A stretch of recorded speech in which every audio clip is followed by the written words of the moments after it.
right.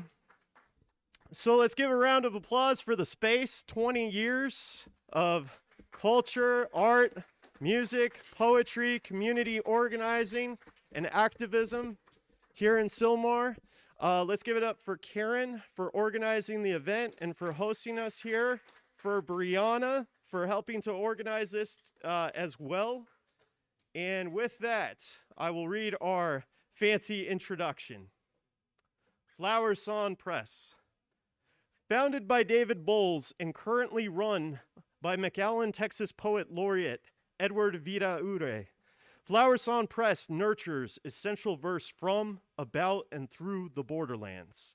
The voices of those from Latin America, the US, and all over the world. We are literary, lyrical, boundless, and we welcome allies that understand and join in the hope of people of color and our struggle, truth, and hope.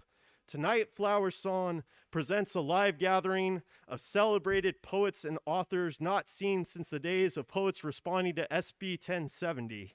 We are on a mission to put California-based Chicanx and Latinx poetry on the map and to catch the attention of the many institutions, New York and Chicago-based publishing houses, and Los Angeles literary and cultural centers that would deny us opportunities and recognition.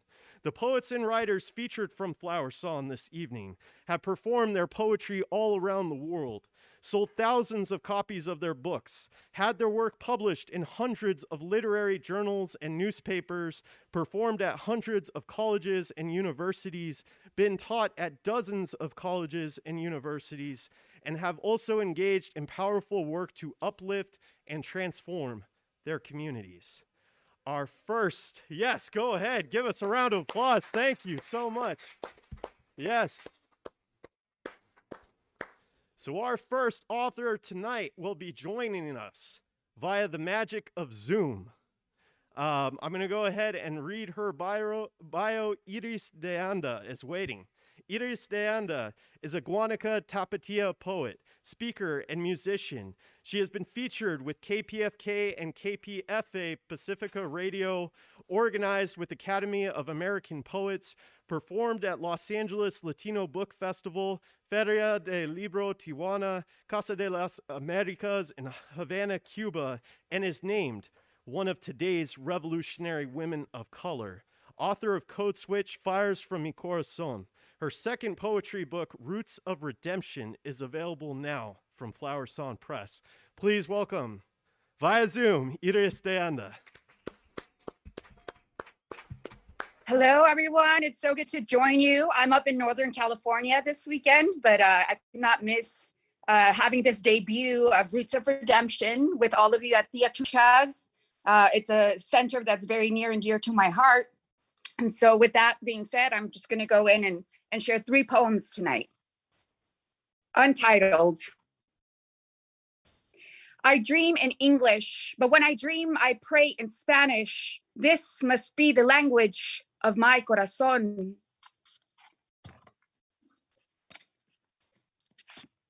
Black-eyed Susans for Freddie Gray. There are riots blooming in the Baltimore sun, bouquets of rage in the fists of our sons, orchids of outrage in the shouts of our moms, daisies of distress in the songs of our daughters, empty fields in the house of the forefathers, freedom flowers in the streets to proclaim injustice. We do not need your permission to protest, nor the barrel of your gun on our chest to let the world know we exist. This is the ground being set on fire, for the soil was infertile and the weeds were rising. In the blood that was spilled, the seeds were planted. These are the roots of redemption taking hold. These are the shoots reincarnated as leaves of gold. This is your American spring. This is the people uprising.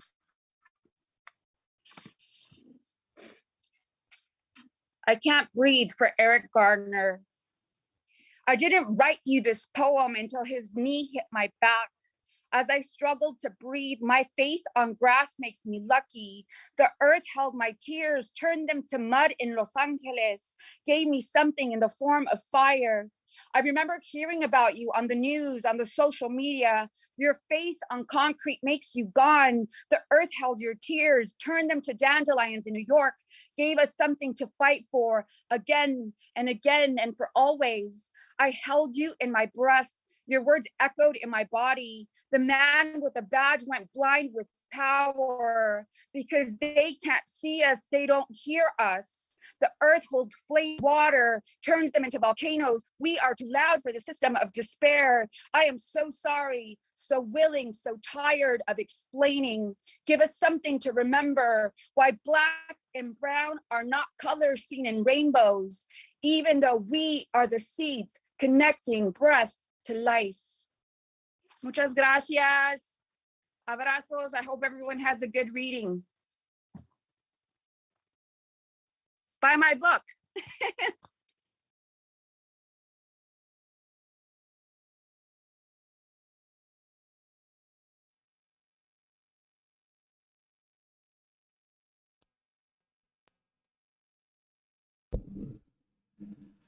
All right, next up, we welcome Gina Duran.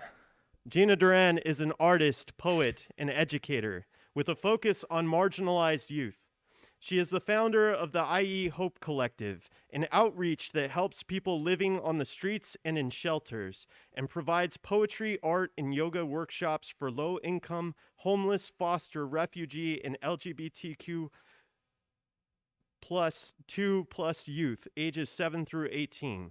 She is currently the guest editor of Boundless 2022 of the Rio Grande Valley International Poetry Festival and DJ host for the collective on KQBH-LA 101.5 FM. Her first collection of poetry, And So the Wind Was Born, was published in 2021 by Flowersong Press and is a part of the Her Story mixtape collection in the archives of the Autry Museum of the American West in LA. When she's not making art and building community, Duran works as a substitute teacher, yoga instructor, massage therapist, and youth program director. She feels art and community can and will lead to positive change. Please welcome Gina Duran.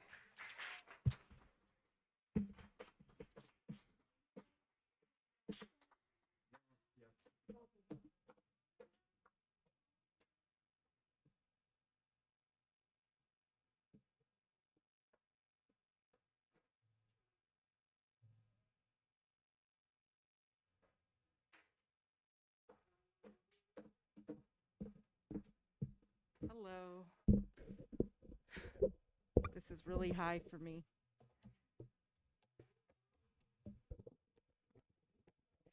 There. Okay.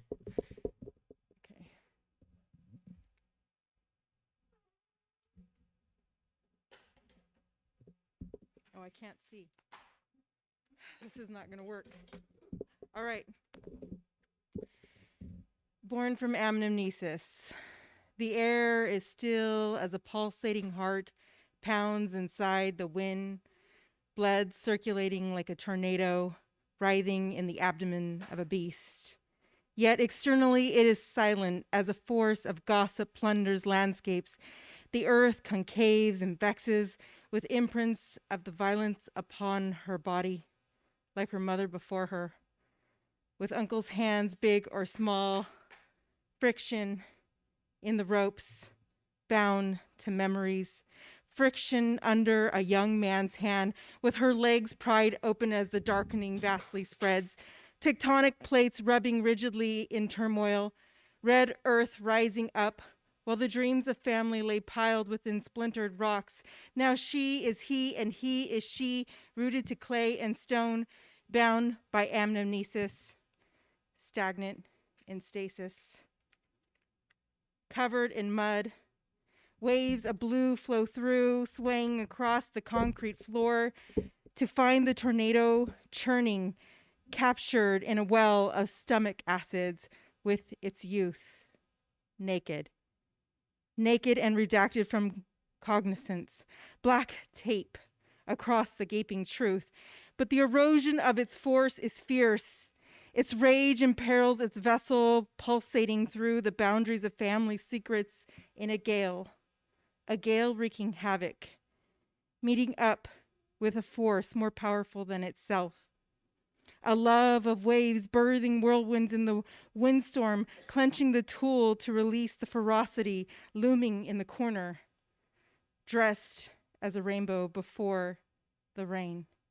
Forgetting the wind knocked from its lungs was once an updraft of bellowing breath. Before it circulated in animosity and despair, sublimating rage before the crystallized contents of its tears deposited in a downdraft of heated memories, infusing the tropopause of its phantom psyche which nurtured chaos, its nurtured chaos which nourished childhood, stagnant, musty air rising in a whisper from the cartilage of its throat, its eyes transfixed, and as spectators gathered, swaying waves forced static memories from the hollowed womb of the wind, laboring the tornado through strained and stained mud of its ancestors, its muscles relaxed in the familiarity of childhood bondage. Its muscles relaxed in the familiarity of familial bondage. The wind's thoughts grew rapid with its breath, heat, waves entering the scarred tissue of its traumatized tropopause, shackled in a boxcar with the tornado's great winds before it, where the debris of violators span across the landscape, colonizing its body, disassociating the wind from its home, searching for a sense of belonging in a place it has always belonged, the body it inhabits. The land where golden poppies bloom, where ice becomes a fog too thick to pass, and people snow sled across the white sands. They are all of the wind and more. And more.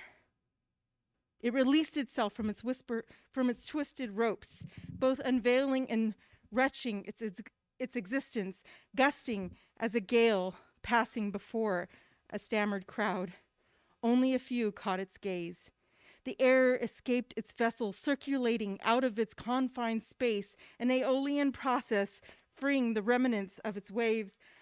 Waves of light and air escaped where a heart once was housed. Perhaps it was the wind. Perhaps it was the waves of blue that split over the cracks of the soiled and stained earth, that bore witness to the suffering, that connected the wind to every aspect of its new life.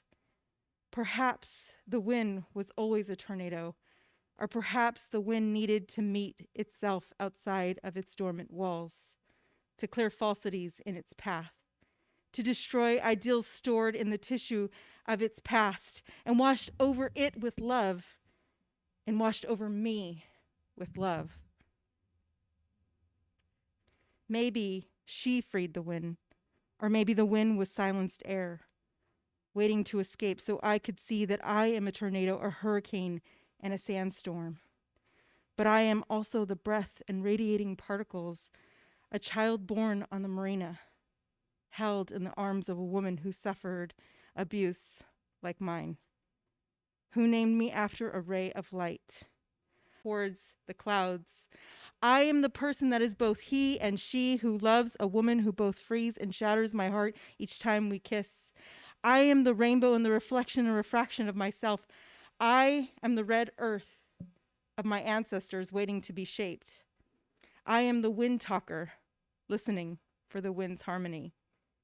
As it smooths out anvils in the sky, pulling clouds closer to earth, reminding my toes they are touching tile, that she is lounging amongst the tiles of my puzzled heart, her golden hair cascading down her blue jean jacket. I am here. I am here eating avocado toast in the backyard patio, watching the chickens cluck and play. I am here. I am here to hold her when she feels broken. I am here to kiss her eyelids when the wind is spinning round, sending her somewhere deep. When she dissipates like condensation of warm breath on a brisk winter's night, when she hides in the well of her memories, where she huddles with the tears of her little girl self. I am the person waiting to hold the girl who is stuck at the bottom of the well of her past.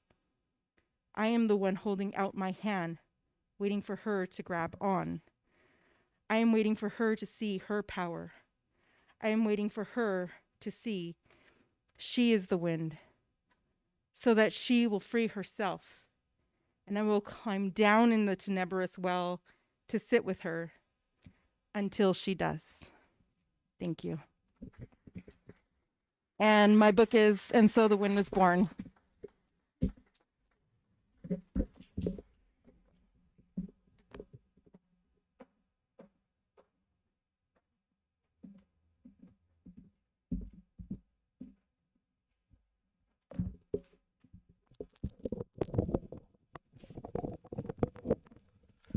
Right, our next author is Natalie Sierra.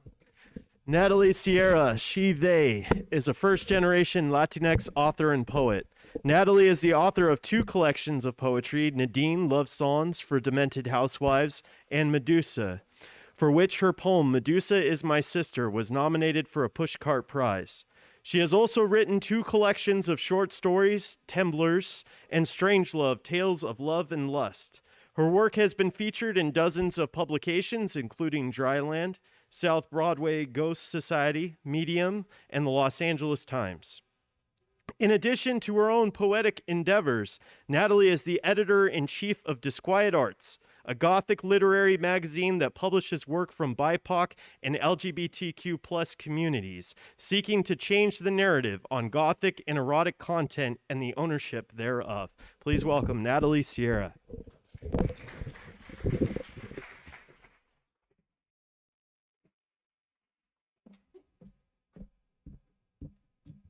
Hi, everyone. Thank you for coming.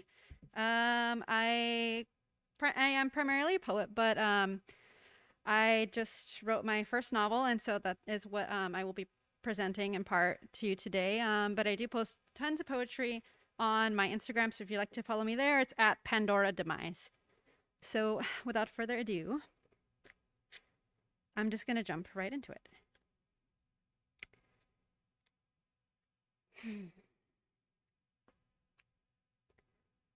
Rosemary is sitting as still as possible, clenching the armrests. The boy god smiles when he sees me, leaning over to speak. The leather of the seat squeaks as he moves his body against it. We are home. We are nude now, hours of painstaking research and late nights full of pills and little white piles of cocaine behind us. I do not remember how long I've been awake or alive. It's hurting, this life. It's hurting, but I have to finish it. I have to get through it, just a little longer. We are nude now, his back against the bed, naked flesh on the carpeted floor, sitting up, reading to me, caressing my legs with his free hand. I am laying on the ground, my feet on his golden thigh. We are nude now, and his hands are moving, running his fingers up and down the length of me, the timbre of his voice soft as he reads slim volumes of poetry, the paper booklets I brought into the home. To whom do I dedicate my navel to, if not to you, my love? The first portal of my being, wormhole of democracy between mother and son, sheltered in the universe of her being. The center of it all has been discovered by you, brave soul, fair traveler. Do you dare ask for more? The book is cast aside, poetry by an unknown, a young female beggar poet whose book I purchased for $3 on a street corner. The boy god is breathing on my neck. His crush is like the ocean, the cold Atlantic that I cannot escape from. The sweet drowning death that comes in this cunning disguise. A man with skin like silk, the cracks repaired with gold. A man who places his fingers inside of me and moans into my ear, do you dare ask for more? His smile is my smile. We smile in the dark, and he fills me with himself over and over again. My wild boy, my iron Apollo, the things of the deep earth that he is comprised of are rubbed into my skin. The dirt, the diamonds, the gold, the dust of starlight. His fingers wet from my center and pressed into my mouth. Charlie. My God, Charlie. Oh man, I am eating myself. I am eating of him. We are the trees, and the fruit are ourselves.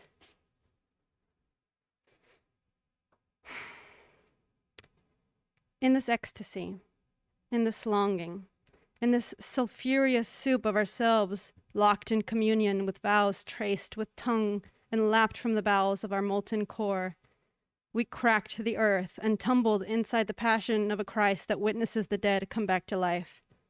We are humbled by our love as we are deep within its prison. We run our smooth hands along its roughened walls, marveling at its thick composition. Our own private Alcatraz, where we were prisoner and jailer alike. He gripped my forearms and pushed me against the whitewashed walls of the Seacliff home, the home I had witnessed in a dream of the future, someone else's future, a time that did not belong to me, but this was the now. And in the now, his mouth moved roughly across the compass of my body, pointed north to Golden Gate and heaven, to the south where red dirt roads led us to the depths of our deepest depravities, to the west where an ocean as ceaseless as the chatter of our drug-addled minds bellowed and sighed, to the east where the Eden of our sorrow lay. "Are you mine?" he whispered as he shivered inside of me, his teeth tight in a grimace of climax and death, speed and oblivion, antidepressants, and the welcome bottle of champagne that had been chilling in an ice bucket upon our arrival. "Yes," I whispered, equally possessed by his love and my death, tightening my thighs around his slim waist as he pushed harder against me. "My lover, the minotaur in my maze of devotion. I am and always will be yours." Thank you.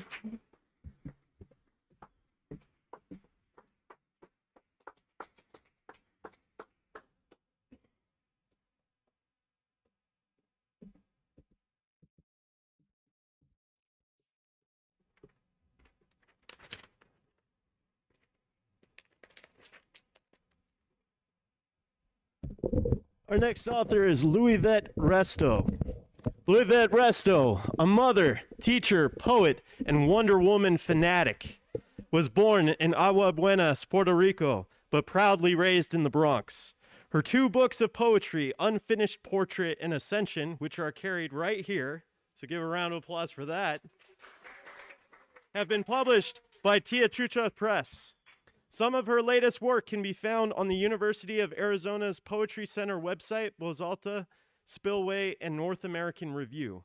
Living on Islands Not Found on Maps is her third collection of poetry and first publication with Flowersong Press. She lives in the San Gabriel Valley with her three children, aka her three revolutionaries.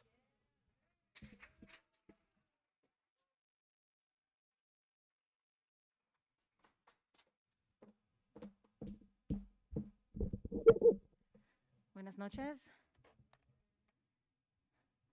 All right. Well, thank you, everybody. And yes, shout out to Luis, who just got here. Thank you very much for supporting. Like mother, like daughter. The blend of Newports and wine on my breath remind me of my mother as I light my next cigarette. Holding it the way she does, poised and ladylike, when she holds court during unsanctioned smoke breaks. Curve my left eyebrow like her when I hear bullshit pickup lines or excuses masked as reasons. Talk with my hands as I spew Spanish curses at NASCAR-worthy speed. We hold our vulnerabilities like we hold back our tears with purpose and protectiveness. Smile when we really want the earth to swallow us whole. Enjoy the silence of solitude, a bit too much perhaps. Dream to be a starfish because, like comic book heroes, they possess regenerative superpowers. Like the intersections of a Venn diagram, we share the shame of early pregnancies, disgust for tolerated slaps to the face. But today, I rewrite the plot of our lives, flicking ashes on the ground, knowing we will be them one day. Thank you.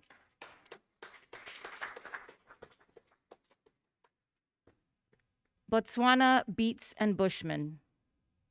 At the art exhibition, she overhears a conversation between the curator and an art buyer, a clinical psychologist, who has returned from her annual trip to Botswana, where the Bushmen extract trauma from the body and spirit with dance around a fire warmer than blood.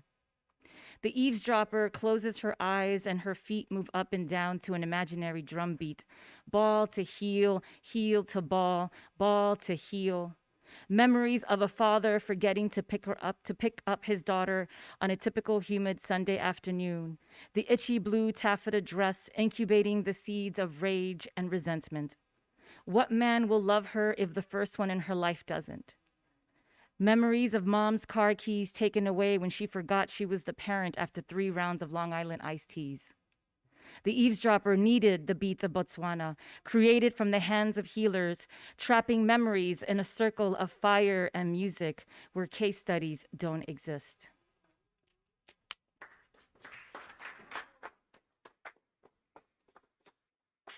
And I am a proud Boricua, and so, hey. So this one is dedicated to Puerto Rico. And hopefully, yeah, you'll know what this one is about. It's called Ode to Menudo. Ode to Menudo, not the slang term for money, the Spanish translation for often, or the traditional Mexican hangover cure soup dish. I was part of Menudo Mania. Wore my I Heart Menudo t-shirt and side ponytail as I waited in line to watch their movie Una Aventura Llamada Menudo in a claustrophobic new city called the Bronx. The Puerto Rican Menudo, Rene, Johnny, Javier, Miguel, Enrique, before Martin. The original Latin boy band gracing record covers with feathered hair and curly mullets, skin tight, blindly bright, primary colored pleather pants, satin shirts with plunging necklines, showing off a pectoral landscape of early pubescent chest hair stubble. I was home for 83 minutes, listening to my native tongue on the silver screen with its inflections, intonations, and sing-song melodies. 83 minutes of forgetting why I had to leave my classmates, cousins, and the sunrises off the mountainside of Aguas Buenas. Sang to A Volar, wishing I could hop on an air balloon ride back to the familiar. And my last one is the title of the next collection, Living on Islands Not Found on Maps. I live on an island not found on maps, growing up in the shadows of one of the most popular surnames, Garcia.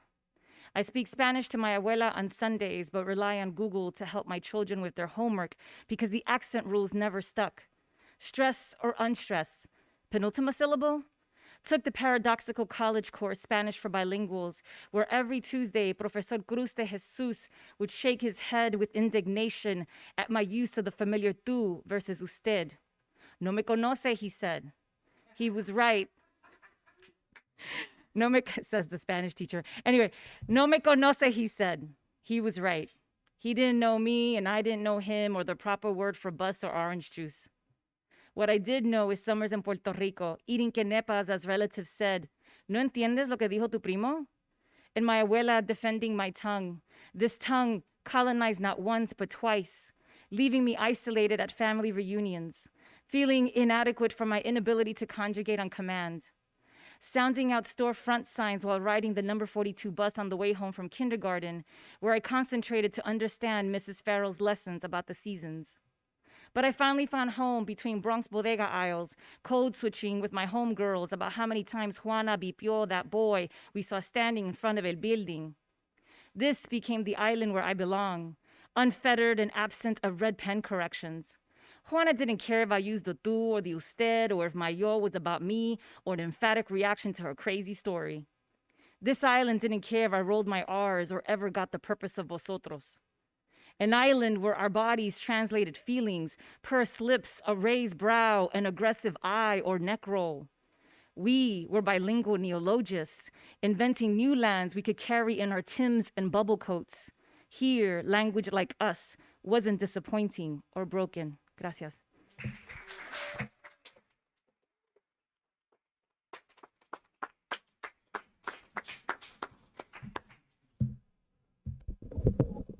Next up, Fernando Albert Salinas.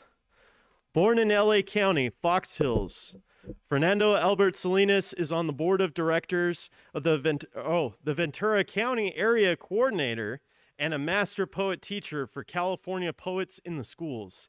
He is an award-winning educator and has taught poetry workshops in over 25 schools throughout California. He is also an adjunct professor of English at Ventura College, the Ventura County Area Coordinator, and a recitation coach for the California Art Council's Poetry Out Loud program, and the editor-in-chief for Spitshine Publishing.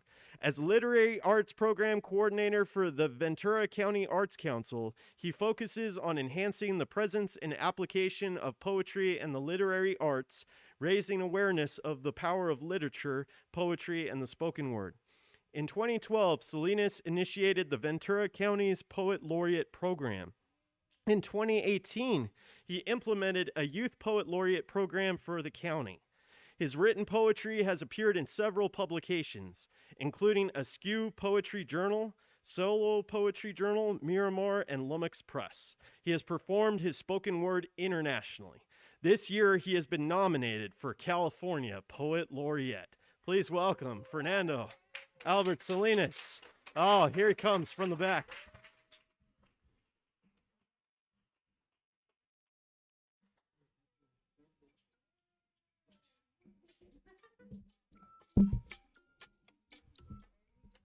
Needed some music to come in with. I'm just gonna skip this over a little bit. If you don't know this song,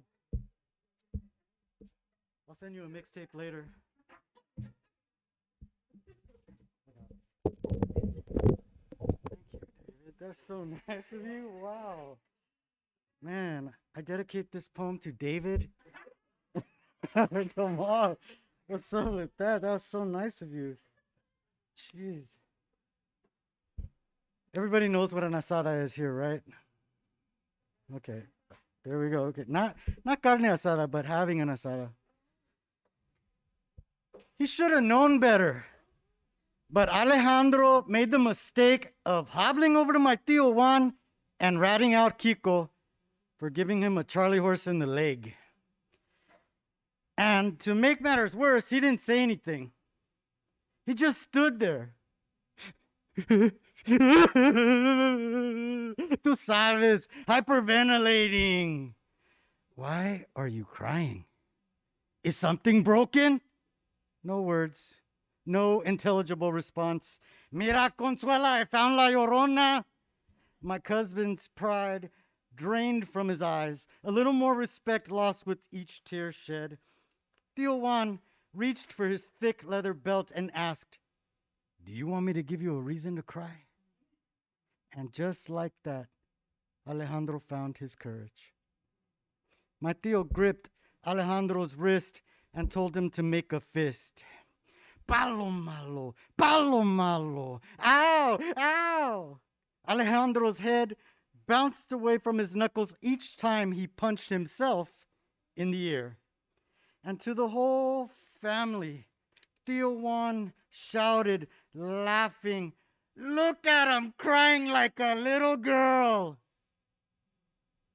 Then he placed his lips to Alejandro's ears and whispered, "Now go play, where I don't have to hear you cry.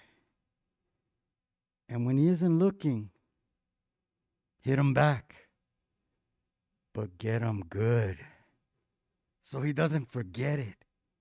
Mira."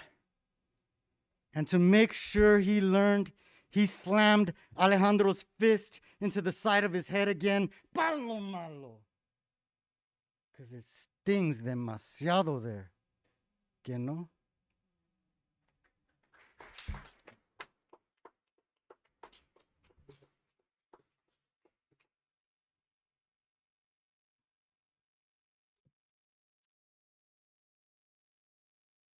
I paid for these bookmarks, Karen.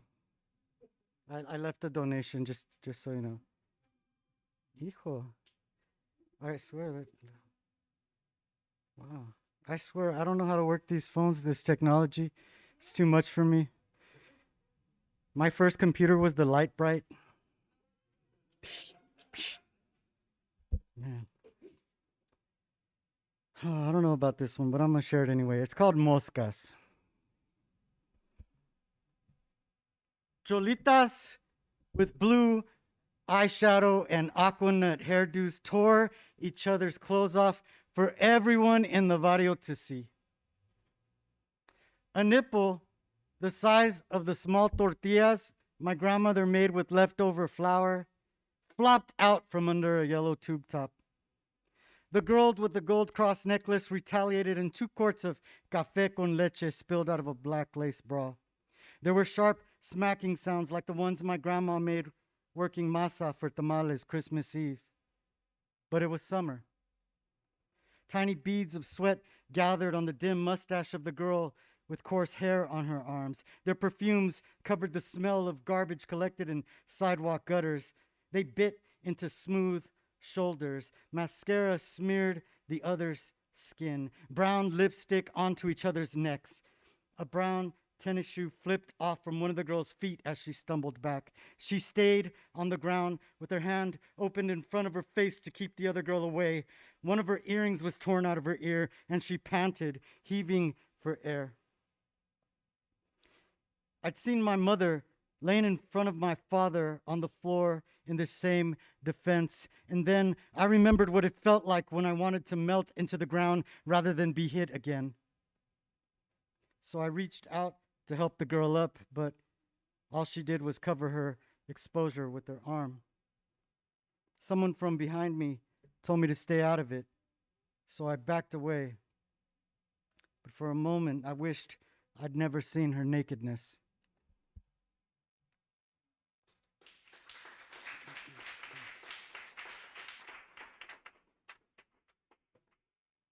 I swear I dropped one of my 30 bookmarks, but I paid for them. Don't forget.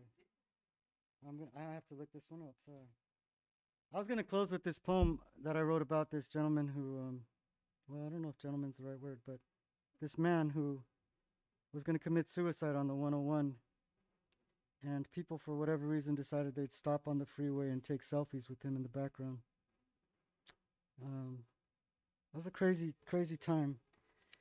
But since this is my last poem, I decided to close with this one. I grew up in LA. I love it here. Some of my favorite memories happen here. And everybody has that one tío. Like everyone has that one tía, that party animal tía. Well, everybody has. What? Oh, dang! Pointing fingers, not good. You'll become a tía one day too, and then we'll see if they point at you. So I'm gonna close with this one. It's called Conspiracy Theories. What hard-working Chicana wouldn't see the microwave oven as a divinely inspired, miraculous invention to relieve the modern-day woman with 3 jobs of her obligation to cook for 5 kids, 4 living grandchildren, and a traditional machismo viejo? So for about a week, we became the scientific test subjects of the physiological effects of 10-cent frozen burritos on the human body. And if it weren't for my extremely paranoid Tío Pancho and his conspiracy theories, my grandma would have never had to make another meal on the stove. It's population annihilation. ¿Sabes qué? The CIA is selling the inner city crack. It's population control. ¿Sabes qué? The AIDS epidemic is chemical and biological warfare genocide. It's population control. ¿Sabes qué?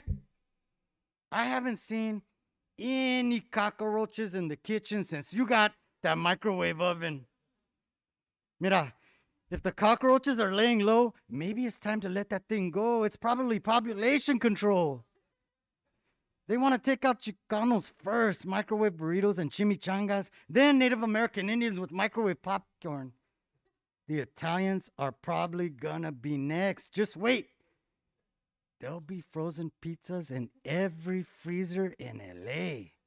I can't even watch the game with that thing humming its death song.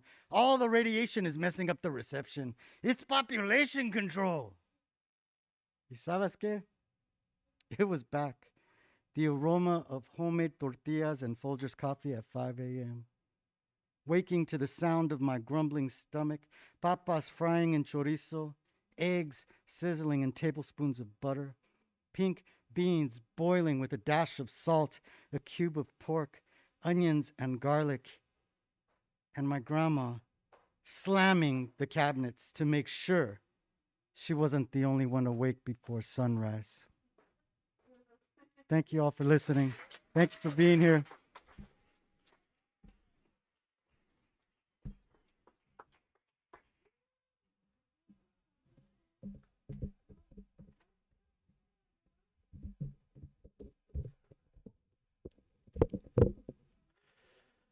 Our next author is Brianna Munoz. Woo! Oh. Brianna Munoz is a poet from Southern California. She is the author of Loose Lips, a poetry collection published by Prickly Pear Publishing, and of Everything is Returned to the Soil, published by Flowersong Press. Her work has been published in the Bravura Literary Journal, the Dryland Literary Journal, the Oakland Arts Review, in Boundless, the anthology of the Rio Grande Valley International Poetry Festival, and the anthology Reimagine America, among others. She is an indigenous Mexica danzante. She is also the co-creator of Hairy Leg Lingerie, a creative collective birthed to highlight local talent from the non-binary, femme, and trans communities. Brianna currently serves as the volunteer event coordinator for the Sims Library of Poetry and the volunteer fundraising coordinator for the Luis J. Rodriguez for California Governor 2022 campaign. Give it up for Brianna Munoz.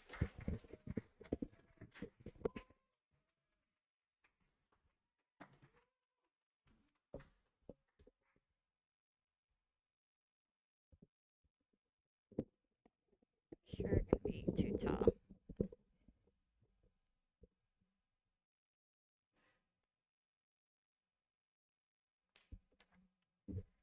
Thank you, Thea Chuchas, for having us. Thank you, David, for all the intros.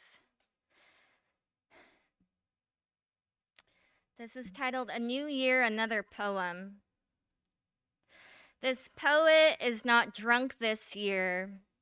Midnight was rung in by hips gripped by hands of lovers, the intense flame of fire of climax, while Los Angeles grew ablaze.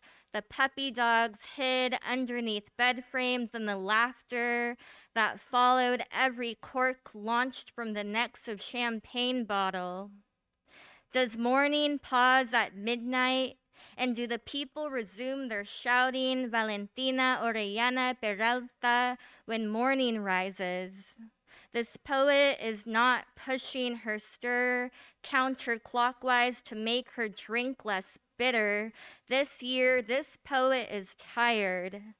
I am asking you, does hunger still ravage when the ball drops? Is all of Skid Row suddenly suited? I am asking you, does the city not remember the people's suffering during celebration? Is kindness resolution? This year, this poet is only writing love poems. Because what leads the revolution if not radical love? This year, this poet is only writing love poems. Because the divine tells me it is the year of the lovers. Thank you.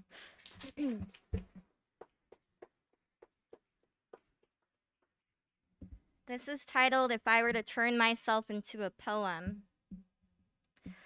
If I were to turn myself into a poem, I'd give myself a pair of legs, so that I could travel to Santiago, Chile, the place of Neruda's death, and backpack to Borges's Buenos Aires. If I were to turn myself into a poem, I'd bring with me, in my transformation, all of the heartache. The way my mother's gentle body laid atop a pull-out couch next to Dad's hospital bed nightly, or the way my father never climbed back into his leather-worked saddles. I'd bring with me everything I still have not allowed my heart to write about. If I were to turn myself into a poem, I'd be an erotic poem, slithering around the neck, the fingertips, and into the optic nerve of the reader. They would shut their door to safely consume me as a poem. If I were to turn myself into a poem, my format would consist of hilltops in the flatlands and it would appeal to all 5 senses. In reading the poem, you'd pick up notes of sin and sacred sage. If I were to turn myself into a poem, I would flow like the Snake River of the Pacific Northwest. I'd move sly and easy. The reader would close their eyes and put their hands on the waist of the poem, dance and wrestle and even tongue kiss the poem. If I were to transform myself into a poem, I would unlearn the language of all white male poets taught to me in grade school. Instead, I would be a Mother Earth poem, a sacred soil poem, a floricanto poem. If I were to turn myself into a poem, that poem better be no saint. That poem would be a chain smoker playing dominoes in back alleys. That poem would have a thick accent like Theo Chewy and a gut from pork chicharron dishes. If I were to turn myself into a poem, I'd be a melting pot of all poems. 21st century poems, poems that I've read and reread and involuntarily released a gasp. Poems that I didn't want to end, that I wanted to live inside of. Poems that I've read and shouted to the page, "Oh, you clever, clever bastard." And the poems of all the poets we have lost.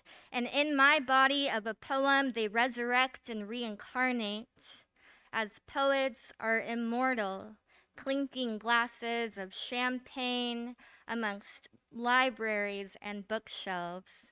Gracias.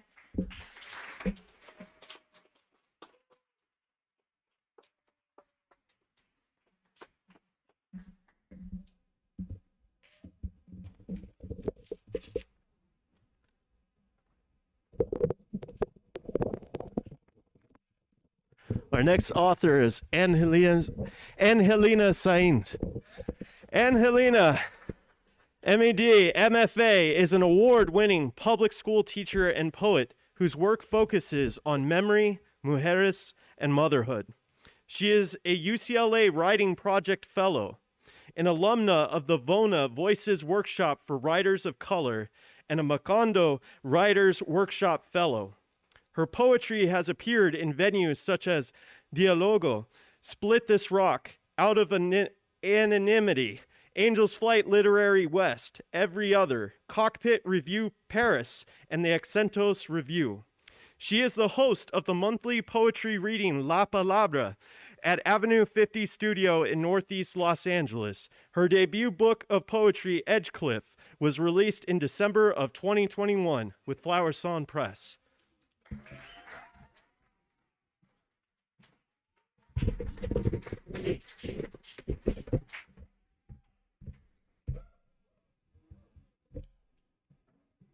Hi, buenas noches. I'm so happy to be here. And I have to say that this is the first time I'm opening this book to read in public. So I feel like it is very appropriate that I'm doing it here at the Achuchas, which is a cornerstone, for Raza's literary community. So thank you so much. And I'm happy to see all of my good friends here and my children and my nieces. And my homegirl that I grew up with on Edgecliff, which is what this book is about. And this book is in 3 parts. The first and third are about, being a mujer, but the middle part is about Edgecliff, where I grew up. And I grew up in Silver Lake and Echo Park. So I'm just going to read some poems from the middle part, okay? And I feel like singing, so I'm gonna sing and rap a little bit, okay? Drop. Suspend body in air on one hand. Freestyle. Anyone can step in. I'm like, why am I no puedo ver. Let me start again, sorry. Drop. Suspend body in air on one hand. Freestyle. Anyone can step in. Bitch ass calls me out. Battle consumes me. Rhythm grinds. Just start to chase your dreams about your seats. Make your body sway. Socialize, get down, let your soul lead the way. Beat twitches away, drunk mother waiting for me. Swing daily hunger into a backspin. JR's blood on Cadillac white leather after getting jumped in his front seat last night, clapped and shouted away by the crowd. Shake it now, go ladies, it's a living dream, love life, live, come play the game, our world is free, do what you want but scream. Snap harder, pound chest in and out, shuffle in Chinatown slippers bought on Broadway, starched black kung fu suits. Mid-city nights embroidered on the back, loosens with each lock. The DJ plays your favorite blast, takes you back to the past. Music's magic poof.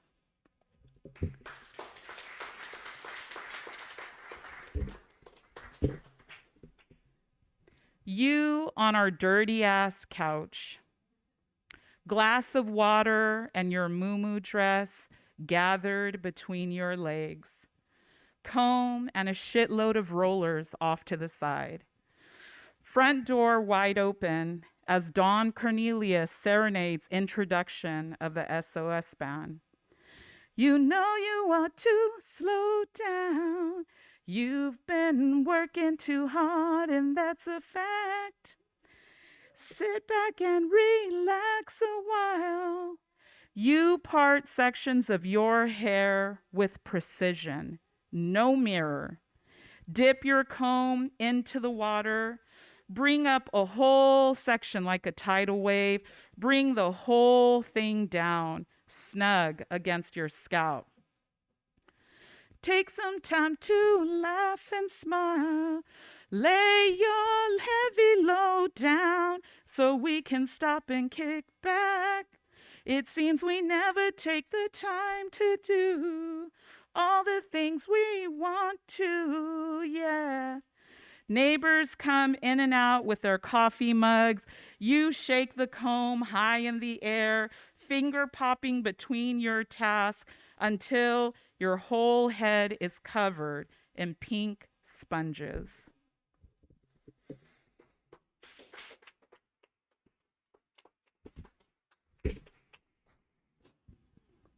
Don't break or scratch those, cabrona. Sitting on the filthy rug, it was very dirty when I was growing up. I don't know if anybody can relate to that. Touching your vinyl for the first time.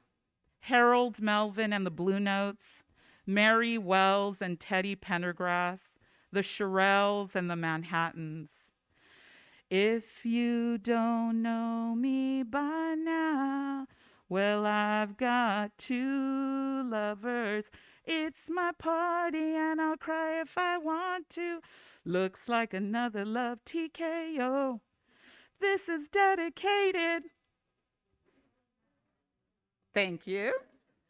Dry your eyes. There is no need to cry. Sad girl, you look so sad. Did he break your heart? Memorizing the lyrics to the soundtrack of our lives.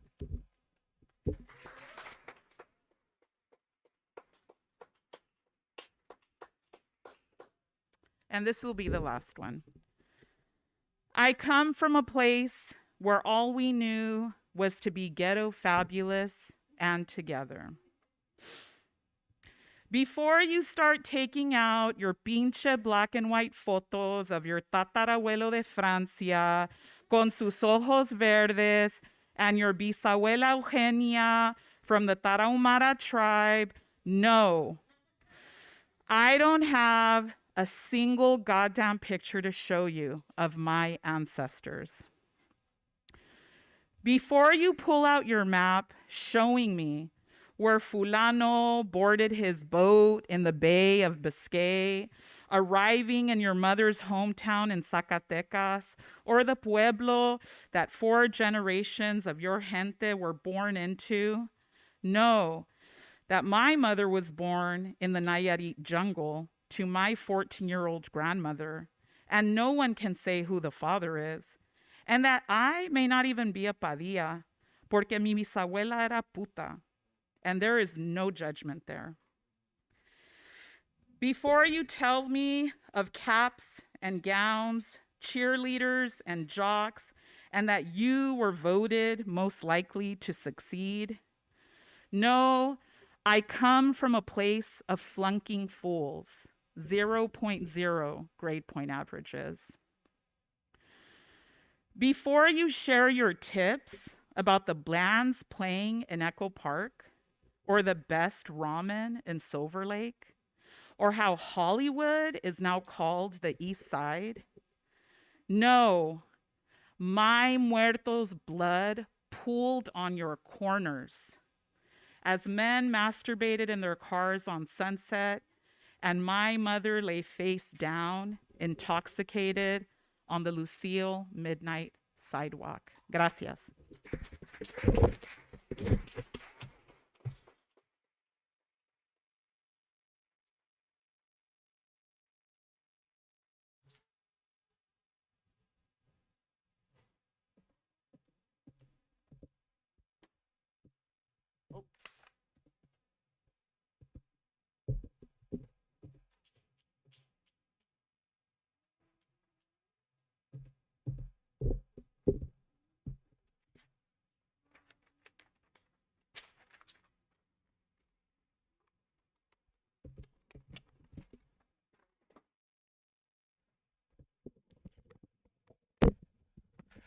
Our next poet is Matt Sedillo.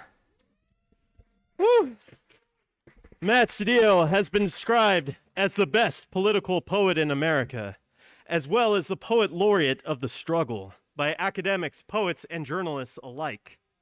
Sedillo was the recipient of the 2017 Joe Hill Labor Poetry Award, a panelist at the 2020 Book Festival, and a participant in the 2011 San Francisco International Poetry Festival. Sedillo has appeared on C-SPAN and has been featured in the Los Angeles Times, among other publications. He has spoken at Casa de las Americas in Havana, Cuba, at numerous conferences and forums such as the National Conference on Race and Ethnicity in American Higher Education, the National Association of Chicana and Chicano Studies, the Left Forum, the U.S. Social Forum, and at over 100 universities and colleges, including the University of Cambridge, among many others. Matt Sedillo is the current literary director of the Doss Center for the Arts, writer-in-residence at Rearte, and author of Mowing Leaves of Grass, and City on the Second Floor, which just arrived today. Please welcome Matt Sedillo.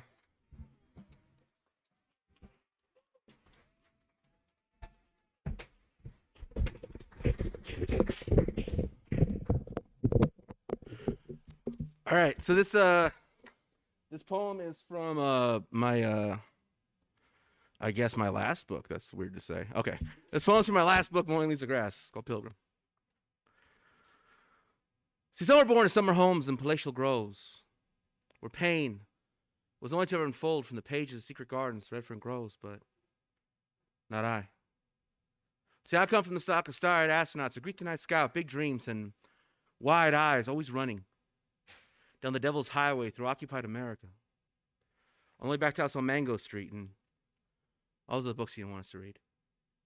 Raised on handball off the back wall of a panaderia, born east of the river, post Mendez versus Westminster, one generation with the red lines. And the poems that were sung in those dreams, in that skin, need not apply. See, I come from struggle. And if my story offends you, it's only because you made the mistake of seeking your reflection in my self-portrait. See, this will not be about you. Because some are born of the common core. Reflected faces grace the pages of doctrine discovered and age to be explored. World hardships crashed against new shores, New England, New Hampshire, New Jersey, New York, for others, pushed off Turtle Island. Aslan, do not call this brown-skinned immigrant. Child of the sun, son of the conquest, Mexicano blood, running through the veins east side of Los Angeles. Tell him in what native tongue his song would best be sung. Do not tell me who I am, because I was raised just like you. Miseducated in some of those very same schools off lessons and legends of honest Indians and Christian pilgrims and a nation of immigrants, all united in freedom. That is until they pulled aside my white friend, pointed directly at me and said, Scott, I judge you by the company you keep. And you spend your time with this. And that same old story to 1846. The adventure of Uncle Sam, the stick-up man, a wetback. Show me your papers, now give me your labor. The melting pot was never made for the hands that clean it. The American dream has always come at the expense of those who tucked it in. You don't know that because you don't teach it. Could write you a book, but you won't read it, so you know this is about you. And 1492, and the Treaty of Guadalupe and California missions and Arizona schools and these racists that race us as we raise their kids in cities that bear our names. But you can learn some today, from Ferdinand to Minuteman, from Arpaio to Alamo, from Bobo Vudio, so I came to the Indian, so lives in me from 808 to 1643, try to bury us. They didn't know we were seeds, Canadian minds, they don't strike the Pandala, Zapata, Wakimieta, Las Analitas, Brown Baresi, Zapatistas, from Richard Nixon to Napoleon, from Peckinpah to Houston, from Lone Star Republic to Christopher Columbus, all the way down to Donald fucking Trump. We didn't cross the borders. The borders crossed us. Who you calling immigrants? Pilgrim.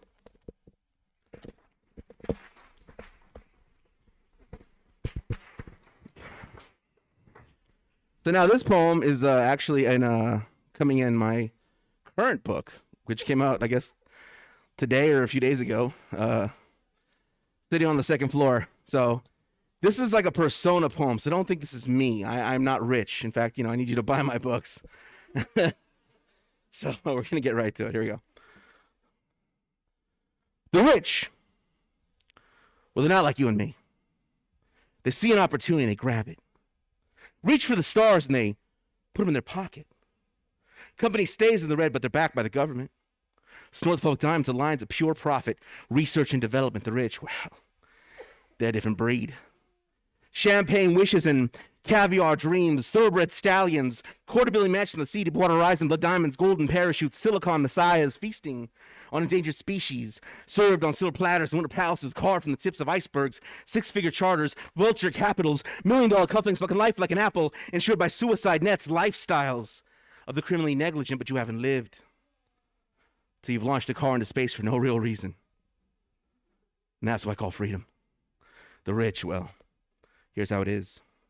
Dollars and cents, trademark and rent, facts and figures, lines and ledger, derivatives and debt, building the future, increasing productivity, union busting back to the 100-hour work week, trimming the fat, producing monopolies, your money, shores and bets. And that, my friend, is why the rich stay rich while the rest make poor decisions. And it's pure ecstasy, living in the lap of luxury, pushing pharmaceuticals, the markup. The market will bear your body to its altar at a life or death or bargain. The gospel of wealth, because it is what it is. And that's all it's ever been. The less we spend, the more we keep. You see, the rich and the poor, well, they're just like you and me. 2 hands, 2 feet, the sky, the sea, and everything between, one heart that beats, and the time to make the most of it. You'll find no sympathy reaching into these deep pockets. All we ever ask was for our fair share, and God damn it, that's all of it. So we out in the streets, scream for peace and justice. We sleep in satin sheets, sitting free and guiltless over oceans and tariffs, liquidating pensions enough to bid on porcelain and portraits at billion-dollar auctions. You know you need us. You know we're selling your secrets. You know still send us DNA kits, watching the puppets on television, debate freedom, free speech, fascism, democracy, reaching the earth, punching the ozone and fuel the economy with space stations. Yes, space stations, hydrating the red planet. We're gonna survive this lava pit. So you got pots and pans, we got deeds and plans. Chopping down rainforest, colonizing the moon. We're the rich. Who the fuck are you? We'll privatize the water supply and then copyright the tears falling from your eyes. Burn it all down. What the hell are you talking about? The ice caps are already melting. You want to start some shit? Eat the rich. We're already killing your kids. One carbon footprint with gas aspiration, one oil, one naval ship, one free trade agreement at a time. We'll get away with it too. Nothing we say or do is ever held against us. haven't even been paying attention. We're rich.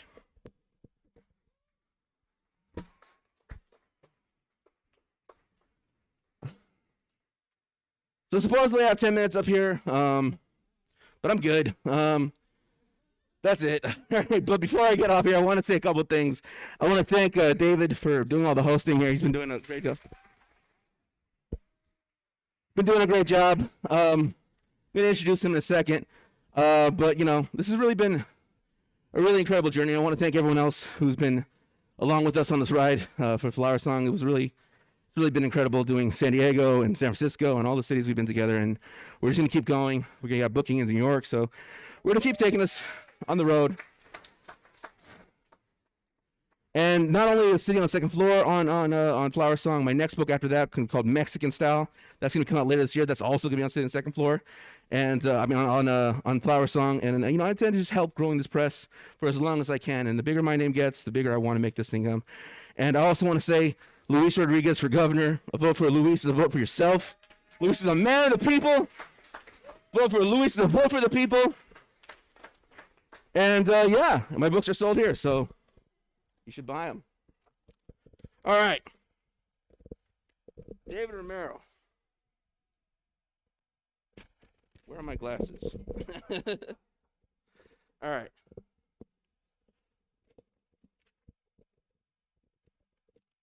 This is why David does the introductions, because I can't even find it. Here we go. David Romero is a Mexican-American spoken word artist from Diamond Bar, California. Romero is the author of My Name is Romero, Flowersong Press, a book reviewed by Gustavo Arellano, Ask a Mexican, Curtis Mares, University, Babylon, and founding member of Ozomatli Yulis Bela. Romero has appeared at over 75 colleges and universities in 30 different states in the U.S. Romero's work has been published in literary magazines in the United States, England, and Canada. Romero has opened for Latin Grammy-winning bands Ozomatli and La Santa Cecilia. Romero's work has been published in anthologies alongside Poet Laureate Joy Harjo, Lawrence Ferlinghetti, Luis J. Rodriguez, Jack Hirschman, and Tango Issa Martin. Romero has won the Uptown Slam in the historic Green Mill in Chicago, which is the birthplace of slam poetry. Please put your hands together for the man of the hour, David Romero.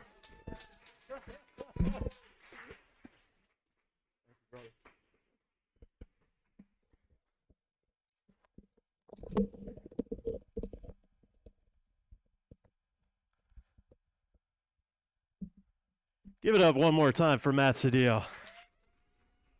All right.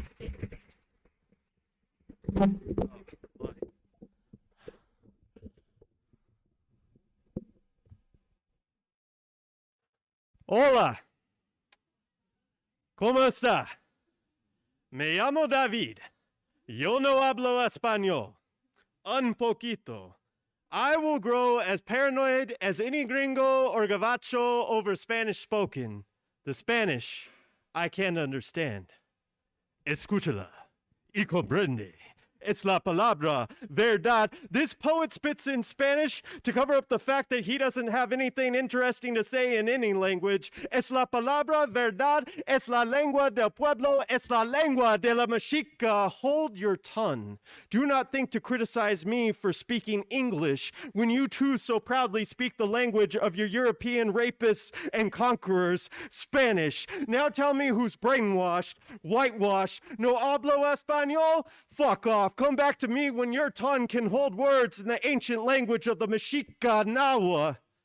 Oh shit, this poet does spit in Nahua. Now what? Keeping it realer than real, more authentic than authentic, looks like we're at a Mexican standoff. Well, there may be 50 ways of saying snow in Inuit, but all of them describe the same substance, meaning there are truths that can be described in any language. Make me more Mexican.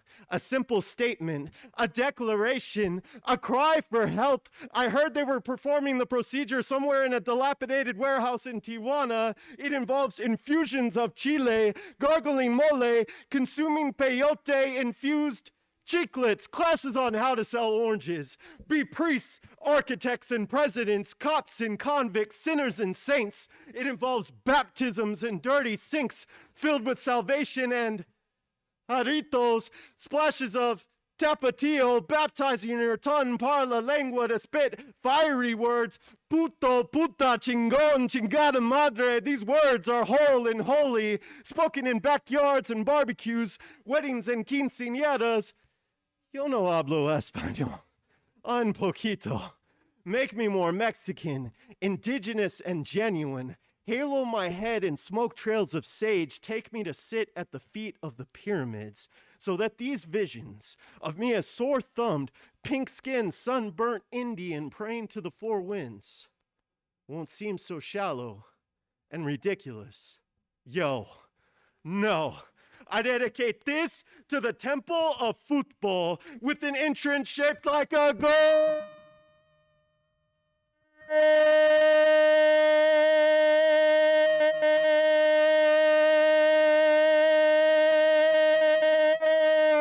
Post Raiders and Dodgers jerseys, Cholos and Chalitas, Rebels and Rockers, Borders and Bullets, Spanish and Resistance. This is what makes a Mexican. Like speaking Spanish, I will learn to make myself more Mexican. What do I want? To have an identity. What do I want? To feel accepted. Cuando, ahora, donde, aquí, right here, and right now. Thank you.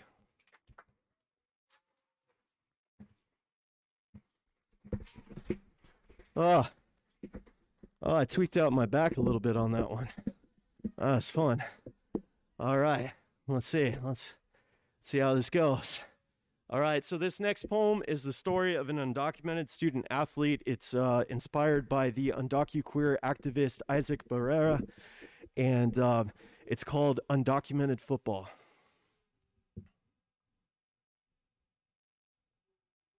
When life throws everything at you, don't drop the ball. Don't drop the ball. Blue 42, set, hike. A brown quarterback's fingers tighten around the white laces of a football. Roosevelt versus Garfield, they meet today upon an annual battleground where local legends spell rivalry in defensive and offensive formations. Upon this old field, in this dirty stadium, football sounds a lot like Boyle Heights, like East LA, like years of pride and history. Sounds like Roosevelt is in motion. Number 42, Miguel is with them, crossing the line of scrimmage, clad in red and yellow. His muscles tell a story. Miguel has always been running from la migra, las placas. Everyone who wants to stop him, ask him, ¿Dónde están los papeles? Where are your papers? Miguel's too fast, though. How fast? Too fast. Too fast for borders, laws, checkpoints, dogs. Too fast for fences, detention centers, and walls. Definitely too fast for the fool. Unfortunate enough to be D'ing up on him now. Through it all, under the glare of stadium lights, past the cheering, booing, chanting, and screaming, through a maze of players like a beam of holy light, Miguel's vision is clear. He loves this game. It gives him focus, gave him purpose. Miguel would be defined by this moment. He knows this. No college will recruit him. His record doesn't really scream draft pick, but that's not the issue. Miguel never cared for politics. He just loved his coach, his team, this American game of football, his dream, to make a catch in the only important game that he could. Miguel will not score the winning touchdown. This game will be added to a losing record that will make for a losing season. There's so many reasons for Miguel to drop the ball. Walk out of the stadium, just another statistic. Undocumented student, faceless, immigrant. There are so many reasons for Miguel to drop the ball. So as it spirals towards him, carrying the weight of a future unfathomable, he repeats to himself like a prayer, don't drop the ball. Don't drop the ball. So he catches it like how he catches his diploma, like how he catches his degree, like how he catches the hand of his high school sweetheart, and they cross the threshold of that goal line together. He cradles the ball in his arms like his son John, firstborn legal, firstborn free to pursue his dreams and not always be running. So damned hard. This is just one story from the East LA Classic. Roosevelt versus Garfield, just one game for Miguel of undocumented football.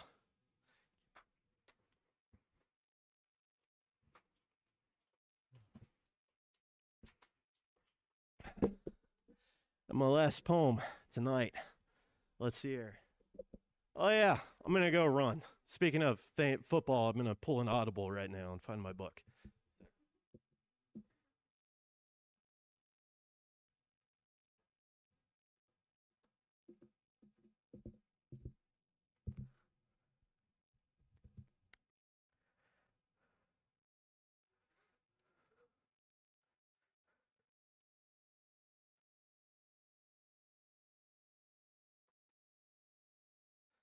All right, this last poem was nominated for a Pushcart Prize. It's called Gorilla Arms. It was Sunday morning. My father had just gotten off work. Overtime shift, family room, pink box of donuts. My father's blue work shirt that put them on the table, exhausted but happy, spending time with the family, his arms on the table, muscular, sweaty, heavy, hairy arms. A bratty, snotty-nosed child, I looked across the table and told him, "You look like a gorilla." It wasn't just the words. It was the cock of the head, the wrinkling of the nose, the arch of the eyebrow. It wasn't just the words, it was the sneer tucked inside of them. "You look like a gorilla."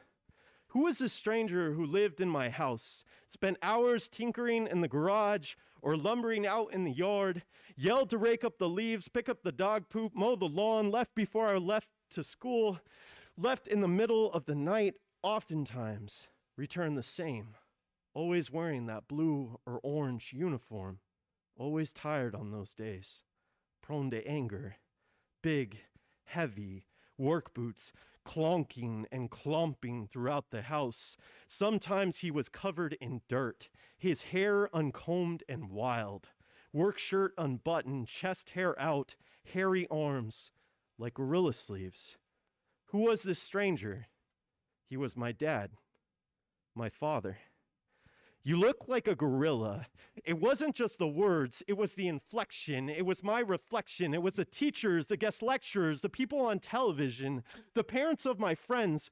No one had ever told me that I should want to be like my father, blue collar, work with your hands, muscular, sweaty, heavy, hairy arms. He used them to clean ditches, build pipe systems, to cut down trees, to clear fields and embankments every day for us. "You look like a gorilla." There was hate there, disgust there, dehumanization, like how creationists can find nothing more filthy than to say that humans are descended from monkeys, chimpanzees. Like how racists call Mexicans cockroaches, cackle when they hear La Cucaracha. The Nazis called the Jews rats. Blacks were depicted for decades as more ape than Homo sapien. My brother commented on how they treated him at work. "They treat me like their workhorse, a beast of burden." This was his first admission. This was racism. They treated him like a Mexican, and he hated it. My father was as stubborn as a bull, as strong as an ox, muscular, sweaty, heavy, hairy arms, gorilla arms, the arms that built our house, the arms that hugged my mother, that carried me as a child. I looked at those arms that Sunday morning and told him, "You look like a gorilla." Everything stopped. Everyone was shocked. Soon there was shouting, screaming. I ran, crying, out of the house and into the backyard. "You look like a gorilla." I will regret saying that for the rest of my life. Thank you.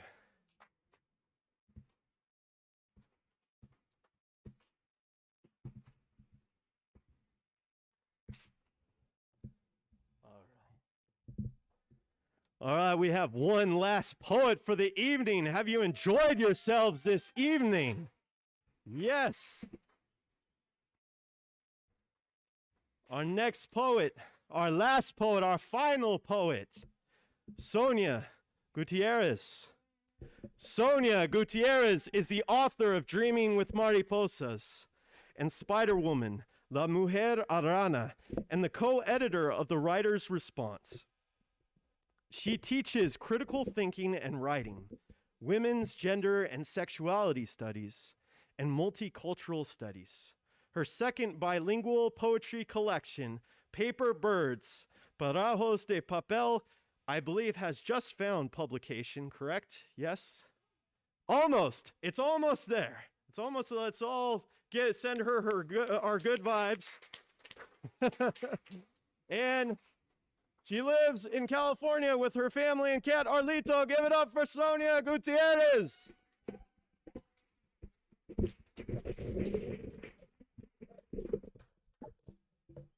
Buenas noches. How's everybody doing? Great. Okay, so last time at the Centro Cultural de la Raza, I followed Matt Sedillo, and I wanted to cry. And so now I follow David, and I want to cry too. So, well, I wanted to start with Luis Rodriguez. And I remember once I had a reading in Texas, and I was so excited because I was going to see Dagoberto Gilb, and he wasn't at the reading. And so when I walked in, I was like, where's Luis Rodriguez? And I was like, oh, maybe he's not going to make it. But I actually did see him, and I don't know if he's coming or... Okay, so if I can have Luis Rodriguez come. So, Luis Rodriguez, if you can come forward. Yeah. Okay. So, I want to give this to you and your wife, Trini Rodriguez, and I want to also give this to your campaign, so you can fundraise. Okay. Thank you. Thank you so much. Thank you. Thank you so much. Okay. All right. So I want to start with my baby, Spider-Woman La Mujer Araña. And I brought with me Francisco Larcón in spirit. And Francisco Larcón is the poet, professor, activist that brought Matt Sedillo, David Romero, Briana, La Iris, all of us together, right? So it was that poetry spawning era where, do you remember that one law where if there was a reasonable suspicion, they would pull people over? So Francisco Larcón, when that happened, he immediately wrote a poem dedicated to the 4 teenagers that had tied themselves to the Capitolio. And that just started the flood of poetry. And that's how our voices came to find each other. So this is about our 4th reading together, and it's always incredible to read with all of you. So this one's called A Poet's Mallet and Quarry. Because these clumsy fingers don't play guitar, my letters rise like untied knots from the throat of my people. With their slumped eyes and brittle rags, that girl and boy deserve living a notebook of life without bullets. With colored pencils to paint their good mornings and waters free of worms. Let them climb trees and be muddied with smiles. And because I don't have Goya's paintbrushes, my fingers paint the bloodshed of mangled arms like an owl gunned down in her nest, while her love flees in terror at midnight. And because for this poet, poetry is her only coat of arms and weapon without raw violence, she weaves words. So a pseudo-deaf world listens to the history of her presage. So this is my baby. This is Spider-Woman La Mujer Araña. So I'm going to be reading. This one is, I was trained for high flex, so it's really awkward. You got to do the opposite. And I was just going to show you the poem, but you obviously back there can't see it. Oh my gosh. Okay. So the book that's forthcoming is Paper Birds, Feather by Feather, Pájaros de Papel, Pluma por Pluma. And so this is one of the poems. I'm going to read this poem in English. Red ink. Si tú mueres primero, yo te prometo. Julio Jaramillo, Nuestro Juramento. A few minutes ago, my Lola came. She was here. I felt her presence like a warm sarape over my body, and its colors, like rays of light, filled my heart. In the room where our bodies flowered and perfumed our nights, she herself turned on the music with her cry. My Lola visited me. So together we could listen to the guitar, the words, and the moaning of our song. And then the walls and the saints remembered our kisses, our caresses. I am happy. My Lola was here. We kept our promise, and how much I appreciate her visit, so she could see that I took the red pen and remembered our oath. Si tú mueres primero, yo te prometo. Escribiré la historia de nuestro amor con todo el alma llena de sentimiento. So this poem, let me tell you. So as you know, our indigenous heritage, we embrace the spirit world. And so we believe that we are walking with our spirits. And it was after the passing of my mom that I remember I was thinking about Federico Garcia Lorca and how much I appreciated that he, as a male writer, could write these female characters. And so I thought that would be something that I would want to do. You know, I wanted to be able to write a male character. And so I remember that this song was my parents' song. And I had been thinking about my mom and my dad. My mom had already passed, and the song were in their bedroom, just the volume was just really loud, and I had to go turn off the song, and then the poem just came to me. So for us and my family, we get signs, right? And that was one of my signs with my mom in spirit.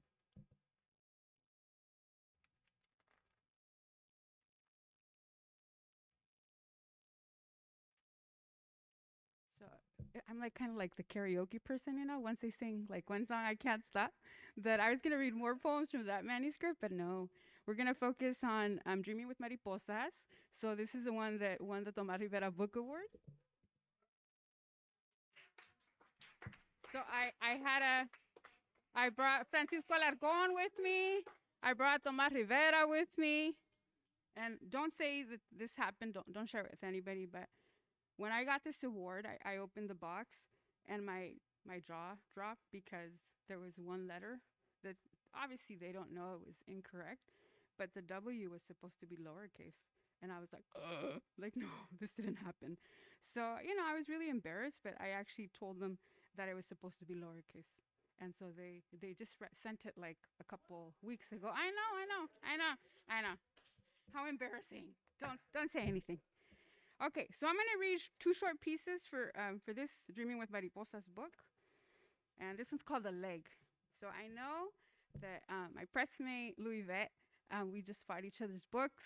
So Luivette, I'm on page 80. Okay, so The Leg. Mija, if a man touches your leg, it's not that he loves you, it's that he wants to fuck you. Father warned me in a convincing tone, feeling awkward listening to his 1-minute sex education lecture on our way to Joey's Tacos. I sat in our old Monte Carlo's passenger seat because Mom, too proper and religious for this kind of talk, would have nothing to do with such a vulgar topic. His words meant if a chavalo touched my knee and tried to go places, he was nothing but a player. And that male behavior, I learned, was below my standards. And I should despise. I learned to read men. It was easy. If guys looked a little too long elsewhere but my face, I knew what was crossing their mind. So when Boys with deep, throaty voices and long, Rico, suave fingers came my way. I ran, turned the block, and blew goodbye kisses. Once boys got too close to my knee, like a recurrent nightmare that didn't go away. I'd hear my father's haunting words. It's not that he loves you. It's that he wants to fuck you. It's not that he loves you. Mija, no es que te quiera, es que te quiere chingar. Okay, so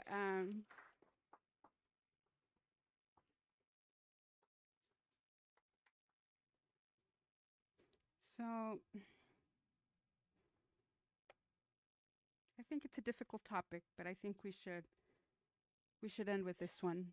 I was going to do another with humor, but I think this is the one that I want to read. Alicia in the Company of Men, 93. La cruz no pesa lo que cala, son los filos, cariño santo, lucha villa, bala perdida. As well as telling stories and dancing, Tia Alicia sang her grief away after her hair got tangled in sadness. Without a guitar to accompany her singing, when Tia Alicia's vocal cords struck, she echoed a block away. At family gatherings, her brava voice filled our backyard in San Marcos and brought out the mariachi howling us. In between songs with thunder and lightning coming from her throat, Tia Alicia, father's sister, hollered, "Y muévanse, cabrones, porque si no, no empieza la revolución." But that didn't happen until Tío Carlos died. In her younger days, only whores ran around singing at palenques with Lucha Villa, and Abuela Chucha and Abuelo Pancho objected to their daughter running around in the company of married men with tequila on their breath and pockets bulging with pesos. A daughter was disowned if her parents didn't approve of her parrandera lifestyle. And that's what happened to Tia Alicia. Once married to her sweetheart, when Alicia arrived at her parents' home with a busted lip, Abuela Chucha responded, "That's your cross." With broken dreams, Tia Alicia left for El Norte with her husband, who gave her 2 permanent black stars for eyes and a welted purple body. For years without parents and a face, Uncle Carlos, a tall man with long arms and large hands, broke Tia Alicia while she fended herself with a broom, a mop, an iron, and 6 children. With a swollen belly, she blocked the kicks from striking her stomach. Slowly, like a parrot that loses its instinct to sing from too much abuse, Alicia, in the company of her man, lost her parents, her brothers, her sisters, and her voice. If her husband snapped his fingers, that meant, right now, in this instant, pendeja, if you don't want me to beat the shit out of you when we get home. She blamed the bruises on her arm on a supposed Tonka truck Petito had thrown at her. Other times, she blamed the yellowish-green blotches underneath the gauze to too much cleaning. Tia Alicia survived 30 years of spit words ricocheting her body, of being kicked and yanked by the hair. There were other women like Tia Alicia who didn't sing their grief and didn't have the same luck as their husbands dying. Y adiós, adiós, y adiós, adiós. Que tengas suerte en la vida. Thank you so much.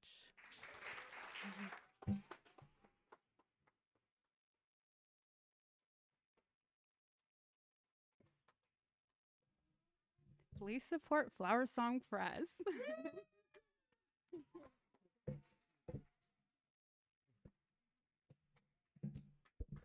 All right, so of course give it up for all the poets and authors who read tonight. Now, there's a long list of people to thank, but before that, if you will spare me this one moment, we have to get sappy for a second. We have to get sappy, and we have to travel back in time before many of these Flowersong books existed. I know from my own experience, I was working a full-time job, soul-crushing, spirit-crushing job. My brother-in-law had recently passed away. A number of other misfortunes had happened, and I had pretty much given up poetry. I hadn't told anyone that, but even after seeing the things that I've seen and doing the things that I'd done in the midst of the pandemic with everything that was going on, it was really hard to keep hope for what the future would hold. And I met up with Matt Sedillo, and he's filming me, so this is awkward, at the local coffee shop, as we often would.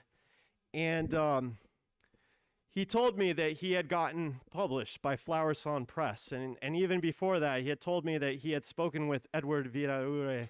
And he told me what Edward was building, the potential, the possibility that there could be a press for us, by us, to collect our voices, to have so many people be published.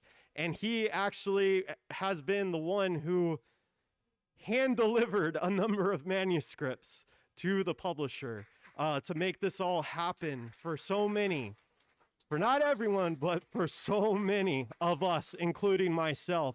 So I want to give him this special thanks, please, once again, to Matt Sedillo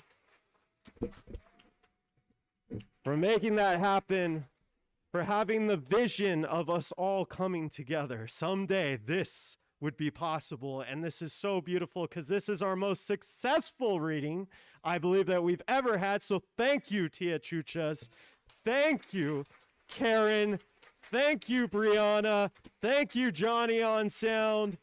Thank you, Luis J. Rodriguez, for being a shining beacon and a light. Please vote for him. Vote for the man. Let's make it happen. Our power is people power, and our time is now. Once more for all the poets who performed tonight.